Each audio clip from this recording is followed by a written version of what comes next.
Bluefin Registry's Tails Up podcast, episode number 5.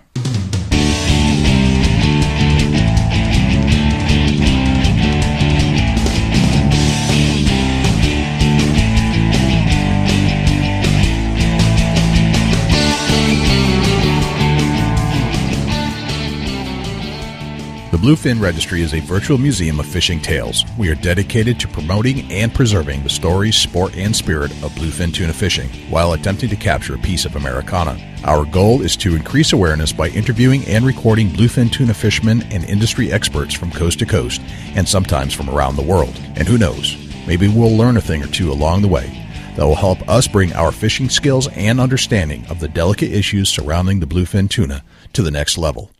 Hey, this is Captain Jeff Fonz from Real Easy Custom Rods and Charters, and you're listening to the Bluefin Registry's Tails Up podcast. Hey, what's up, everybody? This is Jay Scott, your host of the Tails Up podcast, and I wanted to let you know that we're having a great time, and thanks for joining us again today. We've been gone for a little while, but we're back, and we're going to be doing this regularly from now on as we find more and more people who would like to be on the show.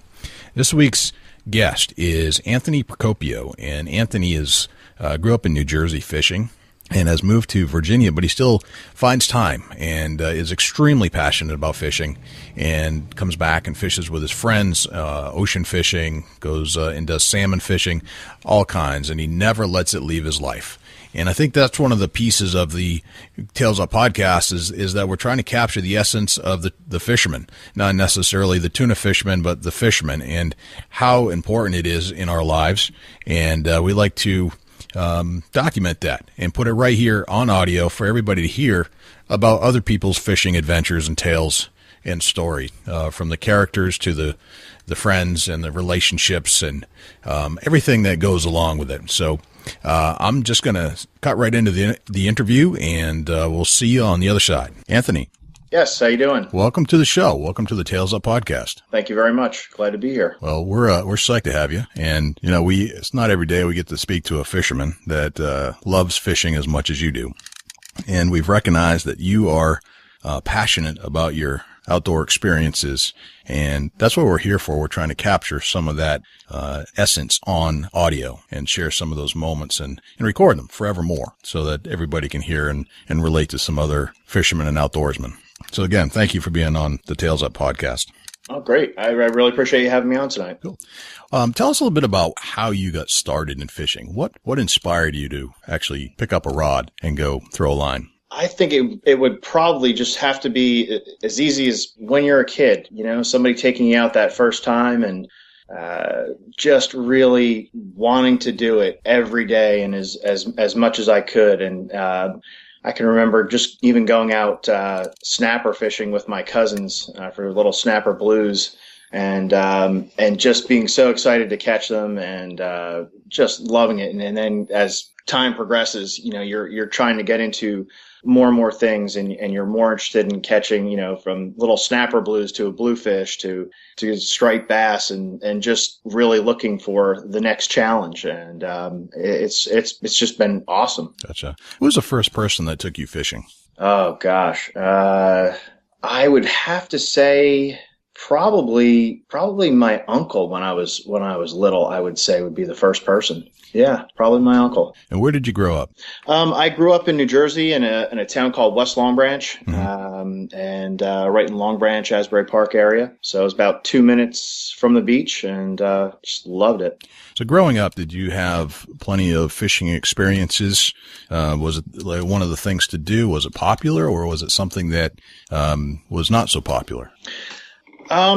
Well, it seemed amongst my friends, my best friend Fred, we fished quite a bit, whether it was just even going trout fishing opening day and, or, to wanting to fish, we were able to fish from essentially, let's say April through January, being anything from, again, like trout to whiting and ling off of the jetties to being able to fish for stripers and then even working our way up to, bluefin and stripers and makos and all sorts of fun things like that. As far as fishing for, myself and my best friend Fred, fishing was something that a handful of us really took onto and were just really passionate about doing. And I can remember silly things like even just leaving parties in high school because I knew I was going to be getting up at 3 a.m. to ride my bike down to the ocean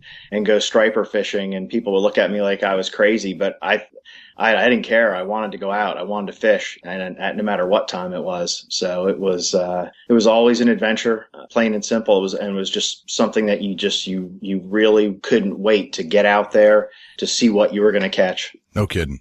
Did it interrupt some of your childhood, when everybody else wanted to stay and party, you were heading home? Yeah. Not to say I didn't have my share of fun, but, you wanted to get out there. You were excited just to go, hang out with some of your friends on the beach, whether it was 3 a.m. or 4 a.m. You couldn't wait to get out there, and you didn't feel like you were missing anything because, you were going to see the sunrise, and you were going to be able to enjoy just everything that the ocean and the beach, et cetera, has to offer. So that it was a win-win situation. So, where does that come from? This is one of those things that only certain people connect with. What drove that to you? I mean, what was it, that first experience that said, man, I got to get back out here and do that again?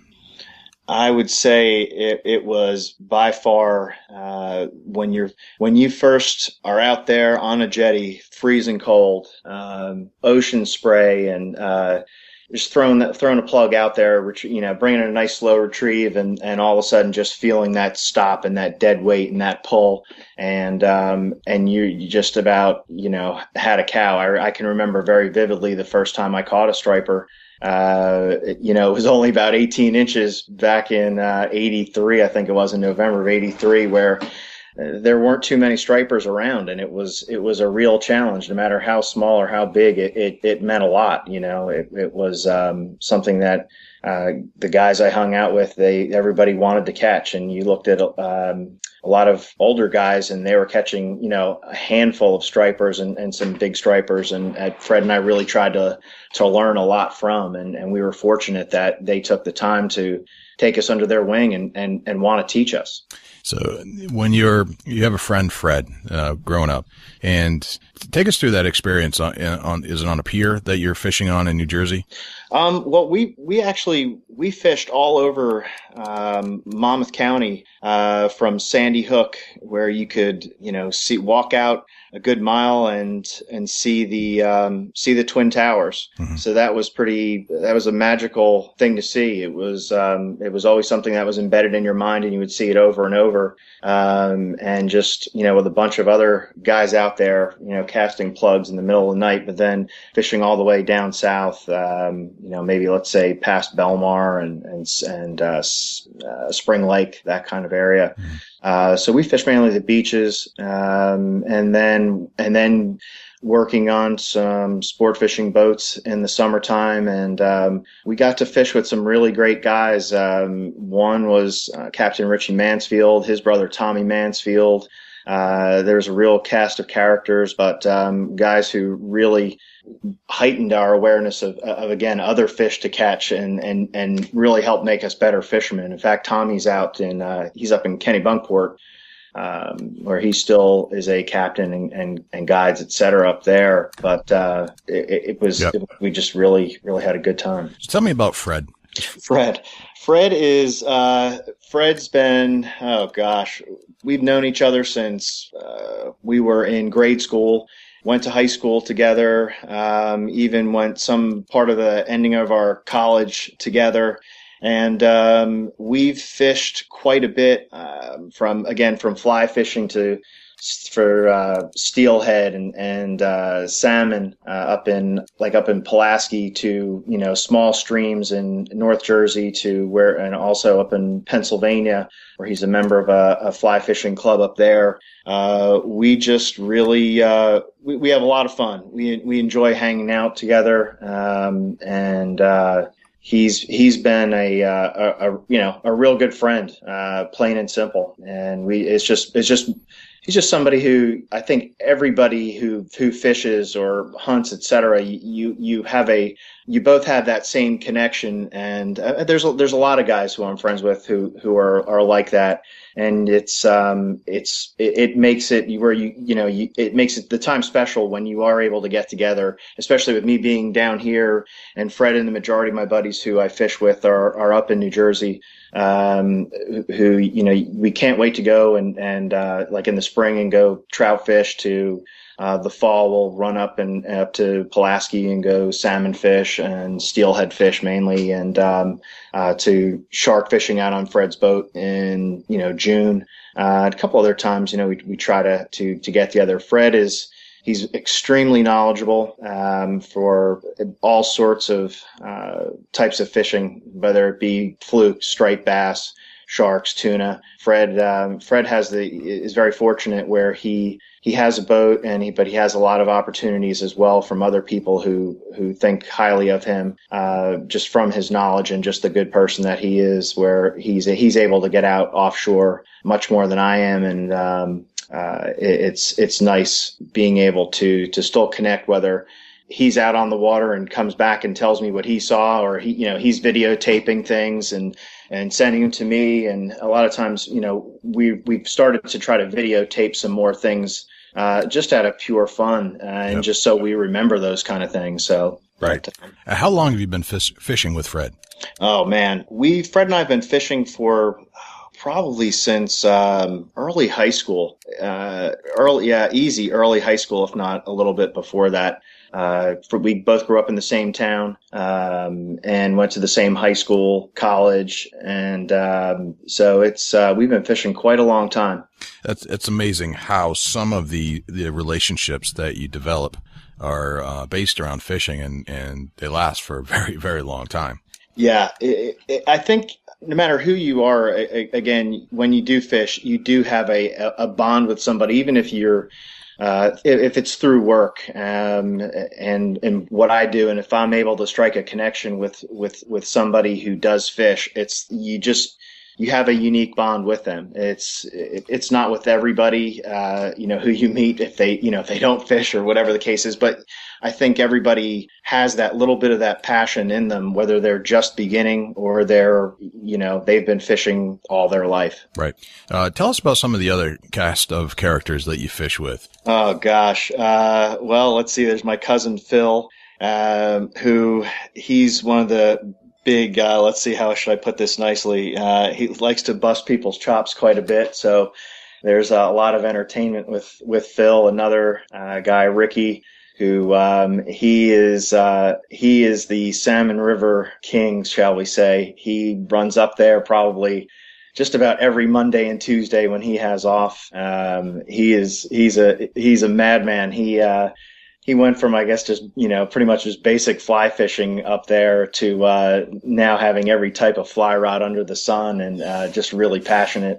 He'll go up there. Another guy, Dominic, and him and Dom go up quite a bit. And let's see, and Richie Mansfield. He's been real inspirational and entertaining throughout our fishing time. Yep. Together. He's another guy who likes to bust chops a lot, but he is extremely knowledgeable. He has done a fantastic job throughout the years, just being a great mako shark fisherman, tuna fisherman, and again, like his brother Tommy up in Maine now. I don't see Tommy too much, but Richie, once in a while, I'll run up to him in New Jersey, and but probably, yeah, definitely, like obviously Fred and my cousin Phil, Ricky, and we all have a real good time, real good time. So how do you connect with these guys? You're living in Virginia. And most of these guys are still in New Jersey. Is that correct? Yep.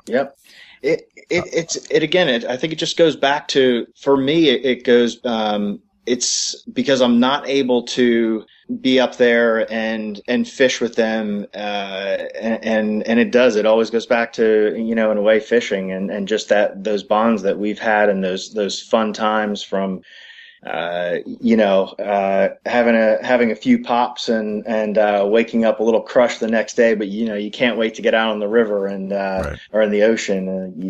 You want to get out there. You just really want to get together because you enjoy each other's company. Tell me about how a trip would get together. It sounds like you guys get together as much as you can. Tell me about how a trip develops. You're living in Virginia. You're planning your trip up to New Jersey typically to join the group. Yep. Well, it usually starts by me having to take an early drive up there in the morning, meaning I would have to, whether we're going up to Salmon River or we're going, if I'm just going up to go shark fish or whatever the case, or even up to Pennsylvania to fly fish with them. It starts off with a bunch of planning. Then finally that day gets there, and I'm making a trek, leaving the house here in Virginia as early as 1 or 2 in the morning, so that way I can get up there in order to either get out on the boat or get onto the stream. So I've been up a long time before they've been up, but it's a long, the long drive for me, getting up there, and you're so psyched. You're psyched to see your buddies, but you're psyched to fish. You can't wait to get in the water. And it just makes every time a great time because we know we're going to be busting chops. We know we're going to be catching fish, and it's just a cool thing. Let's talk about ocean fishing a little bit. You usually fish, Fred's involved. Yep. A lot. Yep. Is it his boat? Yeah, Fred's got let's see, I think it's a 23-footer, and we'll typically, run about anywhere from 15 to 30 miles off. Okay. Either again, like I said, we'll be shark fishing, or we'll try to get video of. Last year, we got some great video of a mako shark leaping out of the water a few times. Some great underwater footage of that with some blue sharks that we had around the boat. And we're hopefully this Saturday, actually, we're going to be able to get out and do some bluefin fishing. So I'm pretty psyched about that.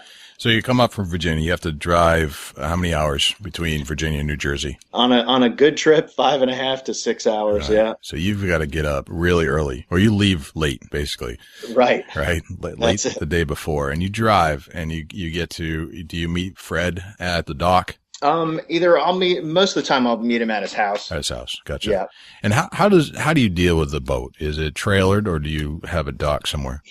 Fred's got the boat docked, and so I'll catch up with Fred at his house, sleep overnight there, and get everything ready the night before, and we'll be ready to go. It's he'll wake me up and we'll get out there. Gotcha. Drive down. Tell me about the what you get ready. What's the preparation? What are you looking at? What are you trying to make sure is there before you go out? Well, like a lot of times, if we're going out, you're making sure that the reels you're using to the everything is properly crimped to the hooks that are sharpened, to making sure that there's nothing that's going to go wrong, because the last thing obviously you want to do, whether you're going trout fishing or you're going tuna fishing or mako fishing, all your equipment's got to be right.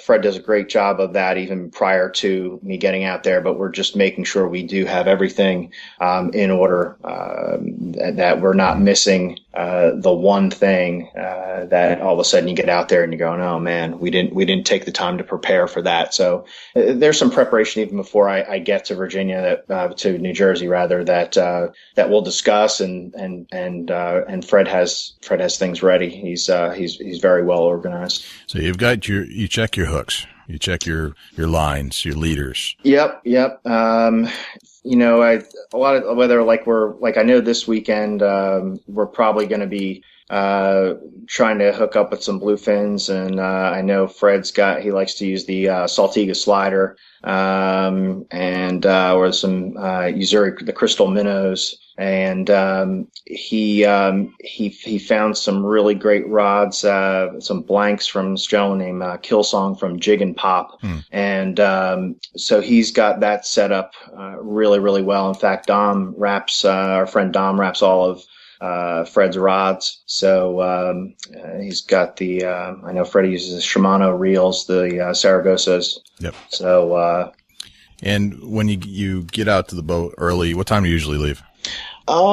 Typically we're leaving well before sunrise. If we're mako fishing, even tuna fishing, we're down and out by anywhere between 3 and 4, 4:30, somewhere in that ballpark. Gotcha. And Fred's boat, tell me the style. It's a center console? Yeah, it's a center console. Yeah. I want to say it's about 21, 23 feet, something like that. Okay. And yeah. 2 engines or 1? We got 1 engine. Yeah. And I want to say it's a Mercury, I believe. That's a true statement there. So a Mercury 150 or bigger? Yeah. Okay. Bigger. Yeah. Bigger. Okay. And how far you said that you go out 20, 30 miles or so? Yeah. Just depending on where you need to go, you know, with from the different reports that you're able to see online from people that Freddie speaks to, you're trying to form a game plan. And like I said, the real great thing with Fred is that he is really honed in on what's going on, and he knows, he knows his fishing big time, really, really well. So tell me this is important, about where you get your information. I don't want the information. I just want to know who you talk to. What does Fred do to prepare for that day? I mean, we all have our different techniques and sources, and you talk to the bait guys, or do you talk to some friends that are out there? You look online. Take us through like some of the people he might talk to in order to figure this stuff out. Not names, but who are they? Well, he'll start out with just seeing what's online, either from Bass Barn and NJ Sport Fishing. He'll also just talk to other guys who either are coming back from overnight canyon trips to he's got friends who are on some offshore type boats, some what am I trying to say here? Not dredging boats, the trawlers or yeah, because Fred's a dentist, so he actually works on a wide variety of people, and he'll have patients come in who also fish, and if he needs some information on different things, he's able to talk to them and just get to really fill in a lot of the different blanks. So, but he has a really big spectrum from party boat captains that he's friends with to just charter boat captains around, just being around the industry for so long. So it sounds like, and I found this very common in most ports, that you find alliances.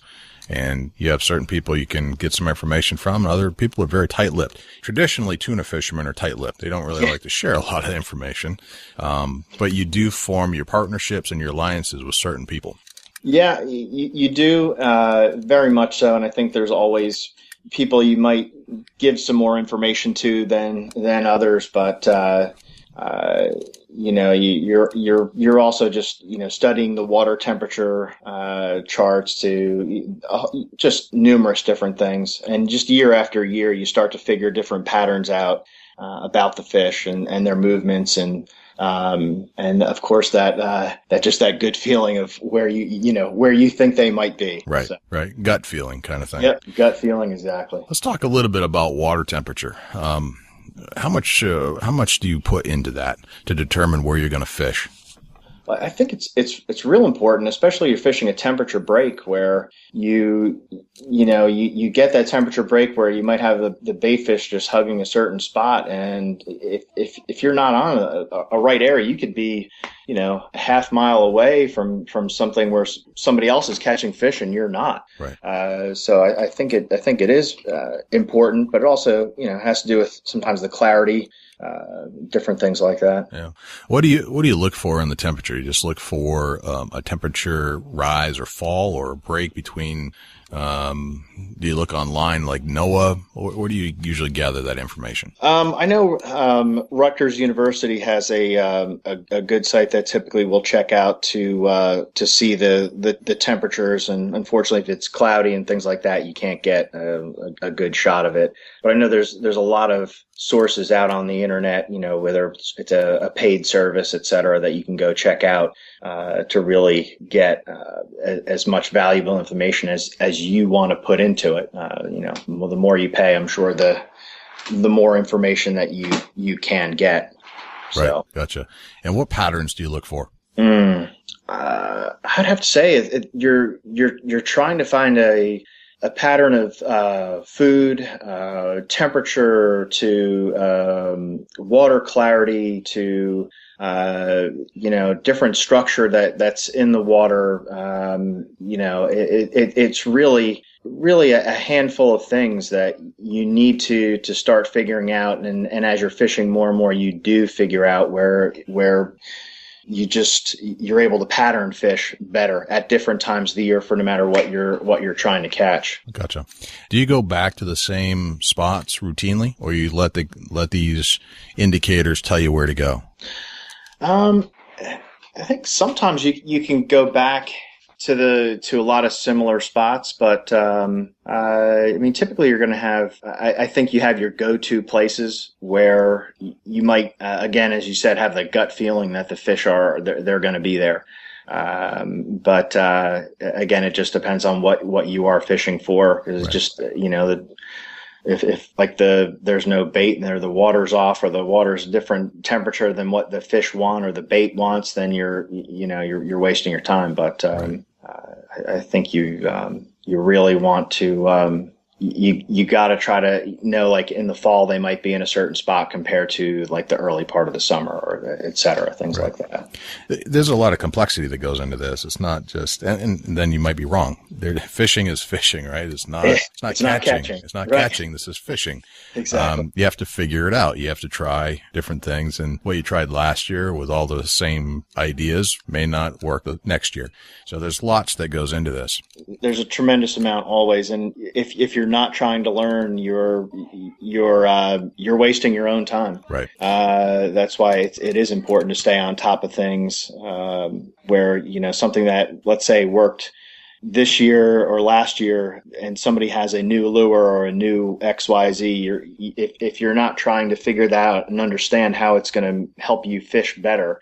Again, it is important. It's not like, you're watching a fishing show or a hunting show and you just go out there and magically just start catching fish. It doesn't happen that way. So I think, I read something the other day. It was, 90% preparation, 9% perspiration, 1% success. That's probably about right. That's right. Take us, through your first, big catch with Fred. Can you remember the day? Oh gosh. Probably, let's see, it would have been in about 1980, I want to say like 85, 86, somewhere in that ballpark. We went offshore, out to the canyon, Hudson Canyon. Fred was working on a boat for, Richie. Richie was the captain, and we went out to, the canyon, and we had an unbelievable time with with yellowfins. In fact, we had just a huge tiger shark on that during the middle of the night. But that would have been probably the biggest, so to speak, that we had. I mean, I can't even tell you how many fish we had at that time, but I just know it was that was my first canyon trip, and it was, a great experience where you're up all night, you're tired, but you're not. And as soon as the reel starts to click or just starts to get, just getting smoked, you're wide awake, your adrenaline's going, being able to see, just schools and schools of squid lit up under the lights, and, watching tuna just crash through them. That was awesome. That was absolutely awesome. Let's get into some more detail about that trip. Tell us about the boat. That was, I want to say a 32-foot boat, that Fred worked on, and, I can't remember the name of the boat at the second, but anyway, beautiful boat, cabin, the whole 9 yards. It was like your living room inside, and then, you go outside and you're able to fish and all. But, Richie was running the boat, and he really has a great knack for being able to find the fish out in the canyon. He had been very, very successful at that. We went out, we left the dock at probably midday, I think, maybe two in the afternoon, something like that. By the time we got out, we hooked up to a lobster pot and started chunking for yellowfins, and we had a real nice seas. It was calm. And we probably caught a couple fish right away, and then you're just sitting there, and you might start snacking on some food, and then you start to, you're still throwing a handful of chunks out, et cetera, every once in a while, and then the rod goes off, and everybody just goes from 0 to 100. Everybody, your adrenaline starts pumping, and you can't wait to see what's going to happen next, or a few rods start going off, and everybody just starts going crazy. So you left midday, and it's a 32-foot boat. How many people are on the boat? I want to say there was probably 5 or 6 of us out on the boat. Okay. And you're heading out to the canyons. How far are the canyons from New Jersey? It's probably at the closest point is about 80 some miles, I want to say, somewhere in that ballpark. Wow. So, yeah. So you're out there deep. You're out there, and do you travel for the day? I mean, do you leave midday and travel for a full evening? And then how long does it take you to get out there typically? Well, one, it depends on the boat. But two, with that boat, I want to say it took us about 5 hours to get out there. Okay. And we went more for the nighttime bite. And, we started trolling a little bit before we actually got out there, in canyon water, so to speak. But, and then, trying to troll around, see if we, see any birds working, or, what guys are talking about on the radio, et cetera. But, like I said, Richie had a real good feel, for fishing the canyons, and, he hooked us up to lobster pot, and we started chunking and got on some fish pretty early, and then through the night we had real good luck with the yellowfins at night, and in fact, we had one, the tiger shark, come through, and all three rods go off. They're all singing at the same time. They're all bowing down at the same time, and everybody. Then one by one, the line started popping, and then until we had the last guy had the shark right next to the back of the boat, and we're like, "Holy cow! It's just a monster tiger shark!" And when you see that for the first time coming up in the lights and all that, that'll make your hair stand up. What about the depth of the water? How deep are the canyons? Man, I would be way off if I even tried to guess. Gotcha. And are you heading? You're leaving a port at New Jersey? What's the port you leave out of? We left out of Belmar. Belmar, and then you head due east or southeast, or where you're going to be heading southeast. Yep, southeast. Southeast. So you're heading down some southern waters there, right? You said that you get out there to the night fish, and something about lights. Do they drop lights into the water to attract the fish and the bait? No, at that time we didn't. It was mainly just the boat's lights themselves. Gotcha. It wasn't. We weren't using any of the fluorescent lights or things like that a lot of guys like to use now. So gotcha. And how many days did you spend out there? We just typically you just go overnight, like one night. You might leave earlier. Sometimes you might leave earlier in the day, get out, troll a little bit, for some mahi and marlin, stuff like that. Gotcha. And yeah. So that was more or less one of your bigger experience where you caught a lot of fish, a lot with your friends, Richie, Fred. Yeah. It was one of the, more memorable trips, probably, again, just because it was my first canyon trip. Yep. So, Gotcha. and the fact of catching a lot of fish and just having a good time, but just being able to, I think when you're able to see, again, like you were asking earlier, when you're able to see and experience something like that, like some people can only get a chance to like read about it in a book. And I think where most of us who fish or hunt, you don't want to be the person who just reads about it and thinks it's exciting. You want to be that person that gets to experience that. Right. Yeah. There's something about, like, I don't want to go to the beach and hang out and do nothing. I want to get out on the water and go tear it up. Exactly. There's a feeling, and there's an element to your personality that I think, is very much in common with the people that are on the ocean and going deep. There's something where you have to be involved.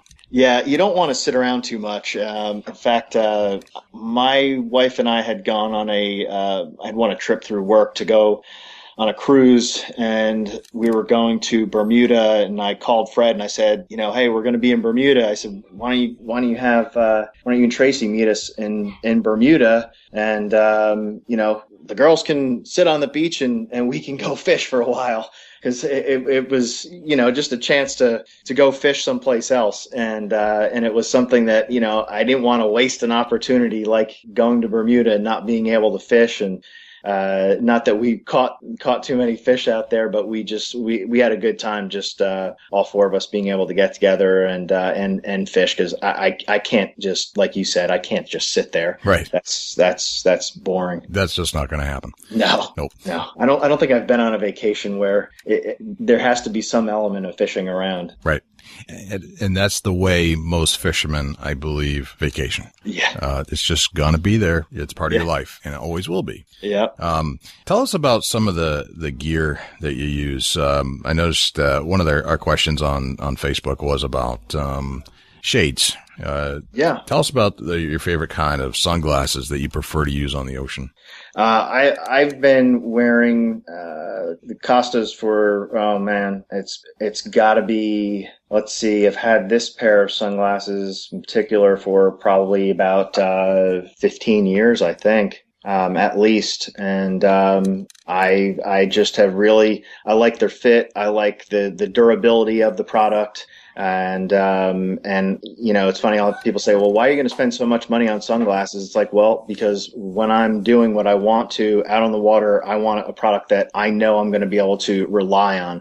And I know that it's on my head day after day after day at work anyway. But then when I go fishing, it's going to do what I need for it to do. And they've just been a great product that, I can't say enough about. That's cool. The Costas seems to be coming up more in our feed. That was a very popular answer, so that's cool. What about videotaping? You said that you're starting to videotape more and more, and you actually sent me a diagram the other day about a makeshift floaty for a GoPro. Tell me about that. Yeah. Let's see. A few years back, I really got the itch to want to videotape underwater. We were up at Salmon River and we were fishing, and I thought, instead of just having, you're so worried about holding this camera, your normal little take a picture camera, and if it had video on it at that time, you didn't want to get it wet. You didn't want to have it out in the rain. And I heard about, the GoPro camera, and I thought, man, this would have been perfect, especially with the way, some of the salmon and steelhead are coming up through these runs. I thought, man, I wish I had something like that to really be able to get down. I'm like, you could get some really cool video so everybody can see what you're doing. You're not just going out and having a bunch of beers at night and then sleeping all day and, maybe fishing a little bit. It was important to me. Having an art background that I really wanted to get into it. I enjoyed it. I wanted people to see what we were seeing, and you try to get people to experience that. And I think with having somebody experience, not only what's going on above the water, to what's really going on below the water as well. And with the GoPro camera, it's, again, the durability. I've found it just to be a great tool. And trying to figure out different angles or different things that you want people to see. The diagram that I actually sent to you, I had tried when we were fly fishing in Pennsylvania, and we wanted to get a view of some of the trout that were in there. Yeah. And so I actually took the Gatorade bottle and that we had empty, and I'm trying to figure something out, and I wanted to get something just a little bit below the water, and I was able to rig it up, and Fred went downstream, and I was upstream, and I let the camera go that was attached to the Gatorade bottle, and it got really awesome video of what was going on below. The fish didn't seem to spook. But you could see different holes, and you could see different things in ways that were really awesome. And it was a neat perspective where, typically if you had a camera that you could put underwater, either you're getting silt in there and it would get cloudy, where this, you're able to send it downstream and you're able to get crystal clear video, and you can see more of what was going on. 2 years ago when we were out shark fishing, we were able to have it underneath the water, the same type of concept, but we tied it off to the boat. So that way we got some unreal video of some mako sharks swimming. We had a blue shark that kept trying to eat the camera, so I had to keep pulling that out of the water, and eventually just clamped it onto a little pole, so that way it didn't eat my camera. No kidding. So you're actually getting footage of the fish swimming around your boat simply by putting it on the bottle, Yep. Just a floating bottle of some sort. In this case, it was a Gatorade bottle that you rigged up with a couple of tie straps. Yep. I think there's a lot of ways that I'm going to be trying to get some unique video shots that Fred and I have already talked about for the weekend here, but I think it's important, no matter how much or how much you want to get out of a video, again, you have to put the time and thought in of what's going to be a neat perspective. What is something that you've never seen from that angle before? And it just makes it more interesting for a viewer. It's always neat to see the next thing that's coming out, or the next view. I try to watch a lot of different people's videos, and I like some of the perspective, and I wish I had more time to be able to dedicate to it. But your family is obviously extremely important, and so I can't fish and do all these kind of other things Sure. as much. But I really want to get, just really neat angles. I want just people to look at fishing or hunting in a different way. Right. I was impressed by some of your angles that you had in the video that you sent over, and it just opened my eyes to some other concepts instead of just mounting it on the back of your boat and pushing the button. So getting it in the water seemed to be one of those elements that you can do with a GoPro, and you just never really realized that. So thanks for sharing that with us. Oh yeah. Yeah. I think that there's a lot of neat things just because of the clamps and different elements that the GoPro camera has available for not just fishermen, surfers to, outdoors people in general. I think they really, they're open to ideas. I think they want to get just those really cool perspective. Right. Well, it's something I'm definitely adding to my arsenal, to record the moment and the day. Because these memories that you have of the moment are so vivid, and you want to tell people about it. And that's part of what we're doing here today, is to kind of try to capture some of those moments, but to have some video of the actual time you were there. That's a great way to tell your story. Yeah, I would have to say the coolest thing, one of the coolest things that we've been able to get, fortunately, was the mako shark leaping out of the water. There are a lot of really great videos that people have been able to get and put on YouTube and things like that.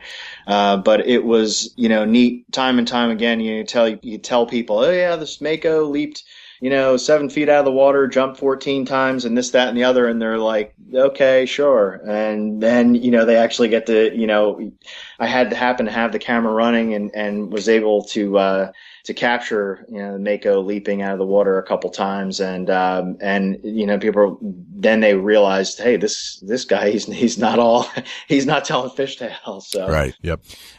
If you had to pick one, which would you pick? The freshwater fishing or the saltwater fishing? Oh, easy saltwater. Right. I probably would have to say it just goes back to growing up on the beach in New Jersey. I absolutely love it, but not far behind is freshwater. But I would have to say easily the saltwater. I love my Marvelous fly rods. I've liked them a lot. In fact, I just picked up a cheeky fly reel, so I'm excited about trying that out pretty soon. And just started trying to tie some of my own flies. So we'll see how it goes. Do you use flies when you go out on the boat? Yeah. In fact, I have a bunch of flies that I've tied up. In fact, I was in Pawleys Island in South Carolina. I was fortunate enough to fish with a guide, Newman Weaver, from Kingfisher Guide Service, who he really is a phenomenal guide. And he was able to show me a lot of different techniques that he's used and that were real successful. And so I've tried to kind of take that and put it into, as I'm flying, tying some flies for freshwater, which I had some real great success with this past spring. But and even in saltwater or striped bass. And hopefully we'll get some on the for some bluefins this coming weekend, even some mahis. So we'll see. Gotcha.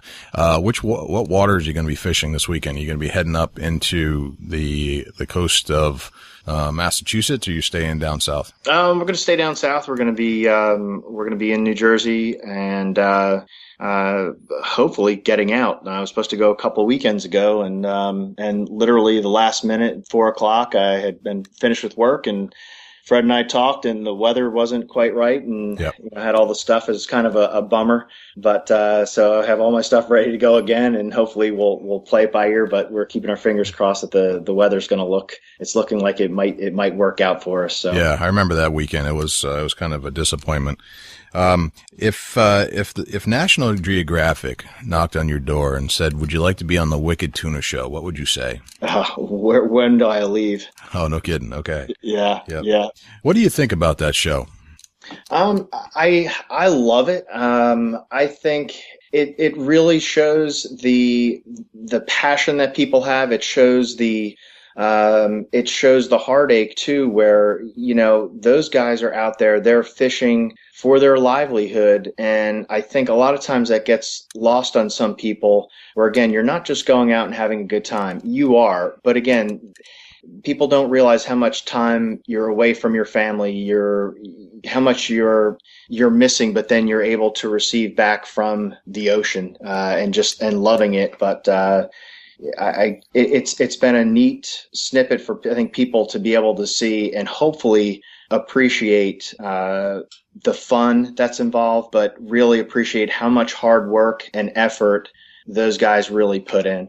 Yeah, it is a lot of work. If anybody's who's listening to this has ever gone tuna fishing, it doesn't stop. Like it's work. It's not a leisurely kind of fishing. It's not like putting a rod in a mount and letting it just sit there. You have to work it. You have to do a lot of preparation. You have to do a lot of work when you're out there, and then hopefully you get lucky. Is that the whole thing we said about 1% success? Well, it's been great, Anthony. We're pushing about 1 hour, and okay. That's about where I'll ask my guests to hang on for about that long, and you've been a great sport here, talking to us and sharing some of your fishing experiences. Is there anything else you'd like to cover? No, I really appreciate the opportunity, very much so, and hopefully Fred and I are going to have some stuff, maybe in a website and a little side business coming out soon called Crippled Emergers, which has a little to do with having fun late at night and then waking up and feeling kind of like a little crippled emerger, getting out in the dark and going out and going fishing. So Nice. we'll see where that goes, and hopefully that'll have some more video stuff. Probably video stuff, but.